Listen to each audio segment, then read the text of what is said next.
नमस्ते, राधे राधे आप सभी को। स्वागत है आप सभी का क्लास में। मिक्स क्लासेज है ये वन लाइनर की। क्वेश्चन होंगे और आंसर होंगे और पूरे सिलेबस से प्रश्न रहेंगे आपको। जैसे मैं वन लाइनर का पूछती हूँ ना, वैसे ही वन लाइनर है। अब आप इसमें कहते हैं व्याख्या। अब 15-20 मिनट में व्याख्या करेंगे तो फिर एक ही पेज पढ़ पाएंगे। व्याख्या की तो अलग से क्लास लेनी होती है ना। तो ये बस उनके लिए है या फिर सबके लिए है, मतलब जो पढ़ना जानते हैं, इसके इम्पोर्टेंस को जानते हैं, उनके लिए है। पढ़िए, बाकी कोई भी डाउट हो आप पूछ सकते हैं। व्याख्या तो हर प्रश्न की जा सकती है, पर यहाँ क्वेश्चन आंसर है जो पूछे गए हैं, आप इन्हें याद करिए, आपका रिवीजन होगा। तो चलिए शुरू करते हैं। पहला प्रश्न है, सुधा पत्रिका के संपादक। सुधा पत्रिका के संपादक हैं दुलारे लाल भार्गव। ठीक। रामदूत किसकी रचना है? तो रामदूत रचना है हरिश्चंद्र पांडे की। एक लेखक हैं हरिश्चंद्र पांडे, उन्होंने ही रामदूत लिखा है। जन कवि जगनिक, ये किसकी रचना है? तो जन कवि जगनिक है कुंवर चंद प्रकाश का। फिर है दाम्पत्य कहानी। दाम्पत्य कहानी है राजकमल चौधरी का। दाम्पत्य कहानी राजकमल चौधरी। वर्तमान साहित्य पत्रिका के संपादक नमिता सिंह हैं। देखिए कितने अच्छे अच्छे प्रश्न हैं, इंपॉर्टेंस। वर्तमान साहित्य पत्रिका के संपादक नमिता सिंह।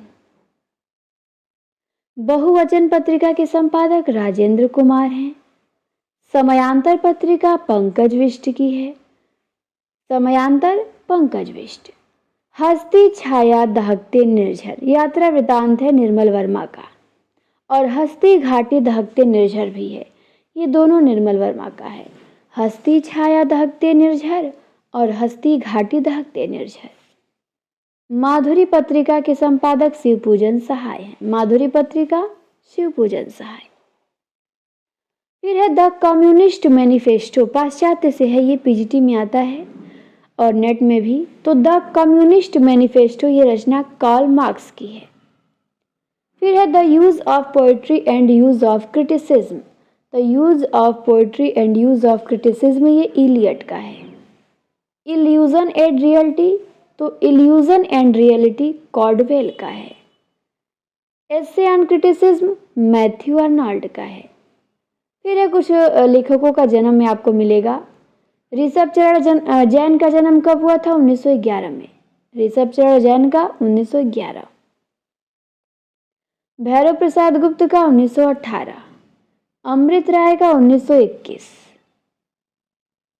फिर है ब्रांगे राघव का 1923। देवेंद्र सत्यार्थी का 1908 है और रेणु का 1921 है और रामदरस मिश्र का 1924 है। डेट ऑफ बर्थ जो कि नेट में काम आता है, टीजीटी में भी पूछ सकता है क्रम मिलाने के लिए लेखकों का, तो आप ध्यान देंगे। ऋषभ चरण जैन 11 में है। चलिए अगला प्रश्न है हमारा 22 नंबर का कि जायसी के कितने ग्रंथों का उल्लेख मिलता है? तो जायसी के 24 ग्रंथों का उल्लेख मिलता है। कितने? 24 ग्रंथों का उल्लेख मिलता है, शुक्ल जी कहते हैं, लेकिन वो मानते हैं 3 को। हितवाड़ी किसकी रचना है? हितवाड़ी नागरीदास की रचना है। हितवाड़ी नागरीदास। शुक्ल जी ने रहीम के कितने ग्रंथों का उल्लेख किया है? मोस्ट प्रश्न है। तो शुक्ल जी ने रहीम के 5 ग्रंथों का उल्लेख किया है। कितने? 5। फिर है मुसाफिर कसरत किस भाषा का शब्द है? तो मुसाफिर अरबी है और कसरत भी अरबी है। मुसाफिर अरबी भाषा का, कसरत अरबी भाषा का। फिर है कि राष्ट्रभाषा प्रचार समिति कहाँ स्थापित की गई? तो राष्ट्रभाषा प्रचार समिति वर्धा में स्थापित की गई 1936 ईस्वी में। फिर पंक्ति है प्रेम प्रेम ते होए, प्रेम प्रेम ते वारहि पाइए। किसकी पंक्ति है? प्रेम प्रेम ते होए, प्रेम ते वारहि पाइए, सूरदास की है। फिर अलंकार बताना है कि दंड जतिन कर भेद कहूँ, नर्तक नित्य समाज। तो ये आ चुका है एग्जाम में, परिसंख्या अलंकार है इसमें। दंड जतिन कर भेद कहूँ, नर्तक नित्य समाज में परिसंख्या अलंकार। फिर है प्रयोजनवती लक्षणा के कितने भेद होते हैं? तो प्रयोजनवती लक्षणा के 2 भेद होते हैं, शुद्धा और गौड़ी। ध्यान देंगे, शुद्धा और गौड़ी प्रयोजनवती लक्षणा के 2 भेद हैं। फिर सर्वांग निरूपक कवि कौन है? तो भिखारी दास। सर्वांग निरूपक मतलब जो काव्य के सभी अंगों पे विवेचन किए रस, छंद, अलंकार, तो उन्हें सर्वांग निरूपक कहते हैं। तो भिखारीदास कैसे थे? सर्वांग निरूपक थे। मोतीराम विशिष्टांग निरूपक हैं, वो काव्य के विशिष्ट अंगों पे ही किए हैं वर्णन। आगे आइए, फिर है कि दारा की न दौर यह रार नहीं खजुबे की। ये पंक्ति नेट में आया हुआ है शायद हाल ही में। तो ये पंक्ति भूषण की है। दारा की न दौर यह रार खजुबे की, किसकी है? भूषण। आप ध्यान से सुनिए केवल। एक कथन है बहुत अच्छा कि छायावादी कविता ने नवीन सौंदर्य चेतना जगा के समाज की अभिरुचि का परिष्कार किया। तो ये कहा है डॉक्टर नगेंद्र ने। फिर है पंक्ति, वृंदावन बिहरत फिरे राधानंद किशोर। इसमें अलंकार बताना है। तो इसमें अलंकार है भ्रांतिमान। निरद यामिनी जाने सब डोले बोले मोर। तो वृंदावन बिहरत फिरे राधानंद किशोर, निरद यामिनी जाने संग डोले बोले मोर। यहाँ पे भ्रांतिमान है, भ्रम हो गया है। फिर है कथन कि वस्तु का साक्षात बोध कराने वाली शब्द शक्ति का नाम अभिधा है। किसने कहा है ये? तो ये कहा है अप्पय दीक्षित ने। वस्तु की साक्षात बोध कराने वाली शक्ति का नाम अभिधा है, अप्पय दीक्षित। फिर है हिंदी काव्यशास्त्र का विकास। ये किसकी रचना है? हिंदी काव्यशास्त्र का विकास तो रमाशंकर शुक्ल रसाल की है। और हिंदी काव्यशास्त्र का इतिहास देगा तो भागीरथ मिश्र का। फिर है जो कहूंगी सच कहूंगी आत्मकथा किसकी है? तो जो कहूंगी सच कहूंगी, ये आत्मकथा कमल कुमार का है, कमल कुमार। फिर है शेष है अभी समय। शेष है अभी समय आत्मकथा, तो ये आत्मकथा है विजेंद्र का, शेष है अभी समय। फिर है अगला पंक्ति बताना है आपको किसकी है। जंग जीत जे चलत है तासो बैर बढ़ाए, जीवे की इच्छा करत काल कूटते खाए। तो इसमें निदर्शना अलंकार है। जंग जीत जे चलत है तासो बैर बढ़ाए, निदर्शना। फिर आपसे पूछी जाएगी यशपाल की प्रथम कहानी बताइए। तो आप यशपाल की प्रथम कहानी बताएंगे कि मकरील है। क्या है? मकरील। ये यशपाल की पहली कहानी है। फिर है पक्षी और दीमक किसकी कहानी है? तो पक्षी और दीमक ये कहानी है मुक्तिबोध का। पक्षी और आकाश भी है और पक्षी और दीमक कहानी मुक्तिबोध का है। फिर है कह पंथा। कह पंथा कहानी किसकी है? जैनेन्द्र की है। इन्होंने लिखा है कह पंथा। फिर है चाय का प्याला कहानी। तो चाय का प्याला है भैरव प्रसाद गुप्त का। फिर है उसने कहा था कहानी का प्रकाशन। उसने कहा था कहानी को हिंदी की प्रथम कहानी किसने माना है? तो समीक्षक मधुरेश थे। ये उसने कहा था को हिंदी की पहली कहानी मानते हैं, मधुरेश। इनका नाम याद रखेंगे आप। फिर है ब्लाइंड स्ट्रीट उपन्यास। तो ब्लाइंड स्ट्रीट है प्रदीप सौरभ का। संग साथ संस्मरण में एक दिन और बताई थी, अशोक अग्रवाल का है। फिर है सीता हरत तात जनी कहेऊ पिता सन जाई, अजो मैं राम तुकुल सहित कहाँ ही दशा न नाई। इसमें शब्द शक्ति कौन सी है? तो इसमें उपादान लक्षणा है। कौन सी? उपादान लक्षणा। सीता हरण तात जनी कहेऊ पिता सन जाई, लक्षणा है। लक्षणा के भेद कौन है? तो उपादान लक्षणा। फिर है पूछा जाता है मालती माधव में अंक बताइए।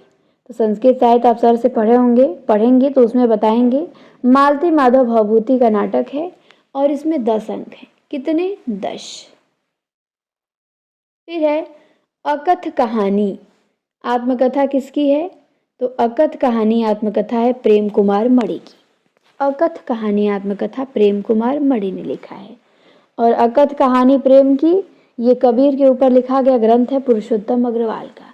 और अकथ कहानी आत्मकथा प्रेम कुमार मणि। फिर अगला प्रश्न है बहुत अच्छा कि नई कविता नाम का प्रचार किसने किया? तो नई कविता नाम का जो प्रचार है वो अज्ञे ने किया। किसने किया? अज्ञे ने। और नई कविता के प्रवर्तक जगदीश गुप्त हैं, लेकिन इसका प्रचार या प्रयोग सबसे पहले अज्ञे करते हैं। पतलून किस भाषा का शब्द है? तो पतलून अंग्रेजी भाषा का शब्द है। फिर है कि जिस भाषा का प्रयोग शिक्षा, साहित्य और शासन में होता है उसे क्या कहते हैं? तो उसे हम कहते हैं परिनिष्ठित भाषा। ठीक। फिर है बाऊ कृपा मूरत अनुकूला, बोलत वचन झरत जनु फूला। तो इस पंक्ति में दो प्रश्न बनता है, पहला तो अलंकार पूछेगा, दूसरा शब्द शक्ति पूछेगा।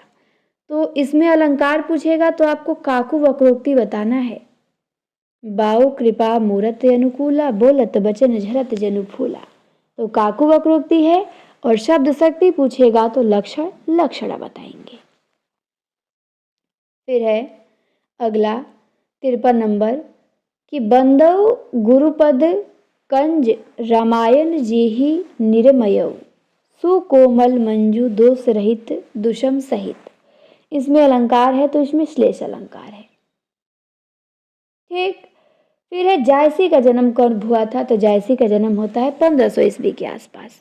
और निधन कब होता है, तो निधन इनका 1542 में होता है। फिर है 55 नंबर वीर गति नाटक किसका है, तो वीर गति नाटक है असगर वजाहत का। वीर गति असगर वजाहत। फिर है अगला प्रश्न कि किसी भाषा का साहित्य में व्यवहार न होना इस बात का प्रमाण नहीं है कि उस भाषा का अस्तित्व ही नहीं था, ये शुक्ल जी कहते हैं। फिर है 57 में बेहतर दुनिया के लिए, ये काव्य किसका है बेहतर दुनिया के लिए, तो ये काव्य है विश्वनाथ प्रसाद तिवारी का। फिर है शक्तिशाली हो विजयी बनो, विश्व में गूंज रहा जयगान। तो पूछता है ये पंक्ति कमायनी के किस सर्ग से है, तो ये पंक्ति कमायनी के श्रद्धा सर्ग से है। शक्तिशाली हो विजयी बनो। फिर है स्टडी ऑफ पोएट्री, किसकी रचना है study of poetry, Matthew Arnold की। The art of poetry Horace की है, दोनों पूछी जा चुकी है नेट में। तो study of poetry Matthew Arnold, the art of poetry Horace की है। फिर है गूंगी रुबाइयों का कोरम, ये उपन्यास है। तो गूंगी रुबाइयों का कोरम उपन्यास रणेंद्र का है, इनका उपन्यास पूछा गया था हाल ही में पेपर में। तो गूंगी रुबाइयों का कोरम उपन्यास ध्यान देंगे रणेंद्र का। फिर है अल्फा बीटा गामा, तो अल्फा बीटा गामा उपन्यास नासिरा शर्मा का है। किसका है, नासिरा शर्मा का। खुले गगन के लाल सितारे, इसकी विधा बताना है आपको। तो इसकी विधा उपन्यास है मधु काकरिया का, खुले गगन के लाल सितारे। फिर है त्रास कहानी, तो त्रास कहानी है भीष्म साहनी का। लकार का संधि विच्छेद क्या होगा, तो लकार का संधि विच्छेद होगा ली प्लस अकार। ली प्लस अकार मिलेगा तो लकार बनेगा। सामान्य लक्षणा वक्रोक्ति किसने कहा है, वामन ने कहा है। नागरी प्रचारणी कैसी पत्रिका थी, तो त्रैमासिक थी। ये कैसी थी, त्रैमासिक। मजदूर से मिनिस्टर आत्मकथा, तो ये जो आत्मकथा है आबिद सुरती की है। मजदूर से मिनिस्टर आत्मकथा आबिद सुरती। एक क्लास में नागरिक प्रचारणी साप्ताहिक हो गया होगा तो वो मिस्टेक है, ठीक साहब, आप लोग सुधार लेंगे। नागरिक प्रचारणी जो पत्रिका काशी से 1896 में निकलती थी, ये त्रैमासिक ही है, साप्ताहिक नहीं है। मुझे लग रहा है कि मैंने किसी में साप्ताहिक भी बता दिया है। ठीक, तो ये डाउट आपका क्लियर हो गया होगा कि त्रैमासिक ही है ये। और मजदूर से मिनिस्टर आत्मकथा आबिद सुरती का है। भक्ति काल और लोक जीवन किसने लिखा है, तो शिव कुमार मिश्र ने लिखा है। नए चीन में 10 दिन, तो ये यात्रा वृत्तांत लिखा है गिरधर राठी ने। नए चीन में 10 दिन, गिरधर राठी। फिर है मेरा मुझ में कुछ नहीं। मेरा मुझ में कुछ नहीं कैसी किसकी आत्मकथा है, तो ये आत्मकथा है रमेश उपाध्याय का। चिट्ठी पत्री पत्रों का संकलन किसका है, अमृत राय के पत्रों का संकलन है चिट्ठी पत्री। नेता और अभिनेता निबंध किसका है, तो बरसाने लाल चतुर्वेदी ने लिखा है नेता और अभिनेता। रामायण का समय किसका है, भारतेंदु का है। रामायण का समय भारतेंदु। छंद शास्त्र की प्रथम पुस्तक कौन सी है, तो छंद सूत्र है, जिसे पिंगल शास्त्र भी कहते हैं। पीयूष वर्धक छंद में कितनी मात्राएं होती हैं, यूजीसी नेट में आया हुआ है ये। तो पीयूष वर्धक छंद में 19 मात्राएं होती हैं। कितनी, 19 मात्राएं, ध्यान देंगे। फिर पंक्ति है वेद सुवाड़ी कूप जल भाखा नहीं, वेद सुवाड़ी कूप जल दुख सु प्रापति होए, तो ये पंक्ति रज्जब की है, तो आप वेद सुवाड़ी कूप जल से याद करेंगे। फिर बहुत अच्छा प्रश्न है 78 नंबर का कि ध्वनि सिद्धांत का खंडन किसने किया। तो ध्वनि सिद्धांत का खंडन महिम भट्ट ने किया। किसने? महिम भट्ट ने। ताले में शहर बहुत अच्छी रचना है। ताले में शहर किसकी रचना है? मीराकांत ने लिखा है ताले में शहर। फिर है जंगल के दावेदार अग्निगर्भ किसकी रचना है? तो महाश्वेता देवी का है ये। जंगल के दावेदार और अग्निगर्भ महाश्वेता देवी। फिर है जोहरा पात्र पूछा गया था पेपर में एक बार कि जोहरा पात्र किस उपन्यास का है? तो गबन का है जोहरा। फिर पूछा गया था कि सैयदपुर गांव का वर्णन किस उपन्यास में है?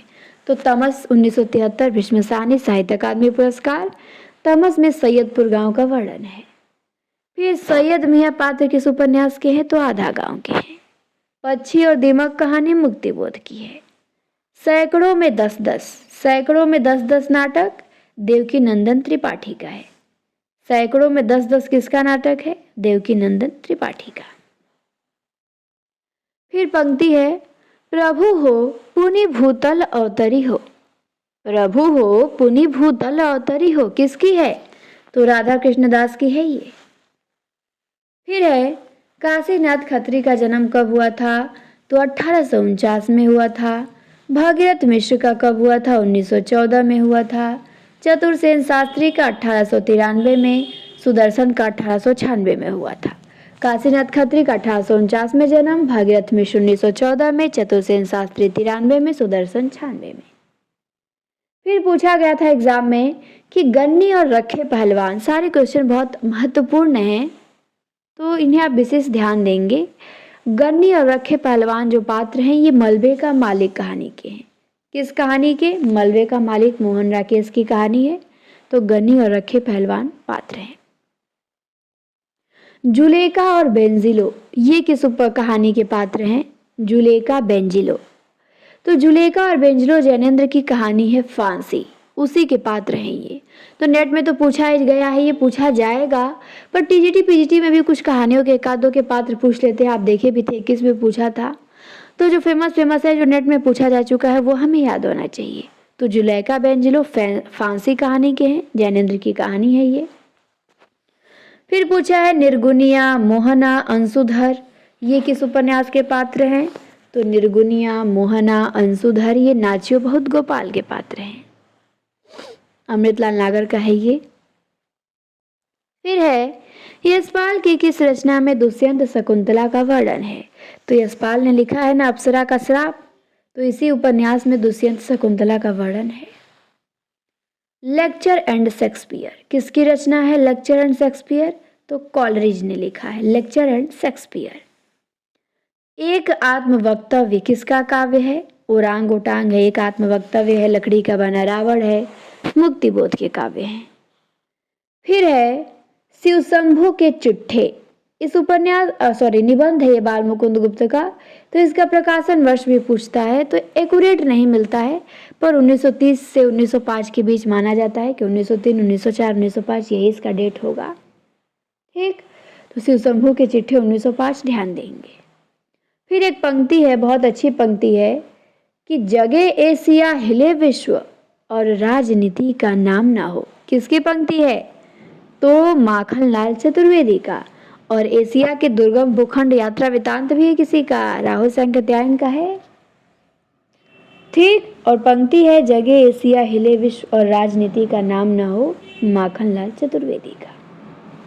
फिर है साच कहूँ तो, ये नाटक है प्रभाकर श्रोत्रिय का साच कहूँ तो ये जो नाटक है किस पे आधारित है? बिसलदेव रासो पे। साच कहूँ तो नाटक प्रभाकर श्रोत्रिय का है और बिसलदेव रासो पे आधारित है। भरत मुनि के अनुसार अनुभाव के कितने भेद हैं? तो भरत मुनि के अनुसार अनुभाव के 3 भेद हैं। वैसे तो अनुभाव के 4 भेद होते हैं, कायिक, वाचिक, सात्विक, आहार्य, लेकिन भरत मुनि 3 ही मानते हैं, तो आपको ध्यान देना है, पूछ सकता है। ठीक, तो यहाँ पे 100 क्वेश्चन हमने 19 मिनट में देख लिया। आप देख सकते हैं नंबरिंग भी है आज, तो 100 क्वेश्चन मात्र 20 मिनट में। और ऐसे वैसे प्रश्न भी नहीं थे, प्रश्न काफ़ी अच्छे लेवल के हैं। तो उम्मीद करते हैं क्लास आप सभी को पसंद आई होगी। और हमने 20 मिनट में 100 क्वेश्चन अटेंड किया, बहुत अच्छी बात है ये। फिर मिलेंगे हम, फिर कल देखेंगे 100 से 200 तक। ठीक, तो क्लास को आप अधिक से अधिक शेयर किया करिए, अधिक लोग देखें। और क्लास कैसी लगी कमेंट में ज़रूर बताएं। ख़राब लगी हो तो वो भी बता सकते हैं, कुछ डाउट हो वो भी बता सकते हैं, कुछ पूछना हो, कुछ सुझाव हो, सब दे सकते हैं आप। तो क्लास देखने के लिए आप सभी को बहुत बहुत धन्यवाद। मिलते हैं हम फिर अगली क्लास में।